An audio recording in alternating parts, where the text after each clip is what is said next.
Chapter 7. Cupid and Psyche. Rachel Reedmunch's report. The Romans, like the Greeks, had many myths they liked to tell. Some of these were stories about the gods. Some were stories about heroes. Some were love stories. The myth I am going to share with you is a love story. Once there was a king who had 3 daughters. All 3 were lovely, but the youngest, whose name was Psyche, was so beautiful that words could not describe her. She was so beautiful that people began to say she was more beautiful than the goddess Venus. Venus heard about Psyche. She was mad with jealousy. Was she, a goddess, to be forgotten on account of some young, pretty girl? She swore that would never happen. Venus went to her son, Cupid. "My son," she said, "punish that girl. Shoot her with one of your arrows. Make her fall in love with the ugliest man on earth." Cupid set off to do his mother's bidding. He took his bow and arrow and flew down to earth. He took aim at Psyche. At the last minute, though, his finger slipped. Instead of shooting Psyche, he pricked himself. So Cupid fell in love with Psyche. Cupid came up with a plan that would let him visit Psyche in secret. He sent a message to Psyche's family. It said that the gods had chosen a husband for Psyche. Psyche was ordered to climb to the top of a mountain where she would meet her husband.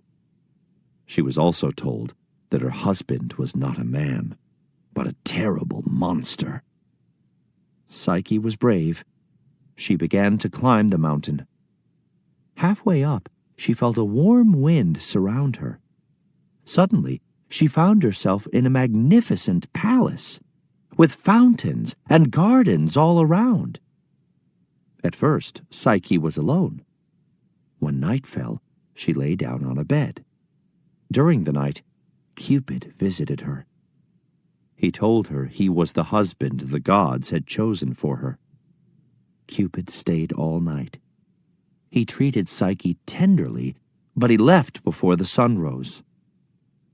Night after night, Cupid came to visit Psyche.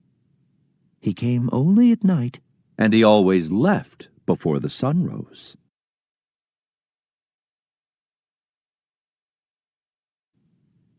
Psyche knew him only in the darkness, but she accepted him as her husband. One night, Psyche asked her husband why he came only at night, when she could not see him. "Why do you wish to see me?" Cupid replied. "What does it matter what I look like? I love you. I treat you well. All I ask is that you love me." Psyche understood her husband's words. Still, she was curious. Who was her husband? What did he look like? Why did he hide? Was he really a terrible monster? She felt that she had to find out. One night, Psyche waited until her husband fell asleep. Then she got up and lit a lamp. She carried the lamp to the bed and lifted it up. What she saw was no monster, but the lovely face of Cupid himself. Her hand trembled with delight, and a drop of hot oil fell from the lamp. The oil landed on Cupid's shoulder and awoke him. Cupid looked up at Psyche with sad eyes. "I asked only for your trust," he said. "But this act of yours shows that you do not trust me. When trust is gone, love must depart." Then Cupid flew away. The palace vanished into thin air, and Psyche was left alone. When Cupid left Psyche, Psyche was very sad. She tried to find Cupid.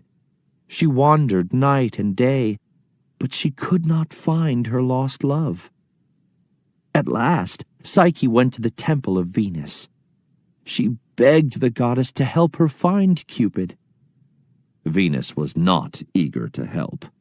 She was still jealous of Psyche and her beauty. She gave Psyche a task, confident the girl could never complete it. She led Psyche to a huge pile of grain. In the pile were wheat, millet, barley, and lentils all mixed up. "Sort the grains into stacks by morning," Venus ordered. Then with a laugh, she disappeared. Psyche saw that there were millions of seeds. She knew there was no way she could finish the task. She sat down and began to cry. Then something wonderful happened. Through her tears, Psyche noticed a seed moving, then another, and then many more. An army of ants had come to aid her. Each ant was carrying a seed. Together, they sorted seeds into separate piles. In the morning, Venus was surprised to find the work done. "Your next task will not be so easy," she said. "Take this box to the underworld and ask the queen of that realm, Proserpina, to send me a little of her beauty." Psyche's heart sank. No human had ever visited the underworld and returned to tell the tale. Just then, a voice spoke to her. "Take a coin for the boatman," the voice said. "If you pay him, he will carry you across the river to the underworld. Take a cake as well. If you give the cake to the three-headed dog who guards the underworld, he will let you pass. Above all, once Proserpina has placed beauty in the box, do not open it." Psyche obeyed the mysterious voice. She traveled safely to the underworld, and Proserpina gave her the box of beauty for Venus. Psyche could not help wondering what was inside the box. She lifted the lid and peeked inside. A deep sleep came over her. She fell senseless to the ground. Luckily, Cupid was watching. Although he was disappointed in Psyche, he was still very much in love with her. When he saw her lying on the ground, he took pity on her. He lifted the sleeping spell, and Psyche awoke. "See what curiosity gets you," Cupid said. He smiled at Psyche. Psyche smiled back. Psyche delivered the box to Venus.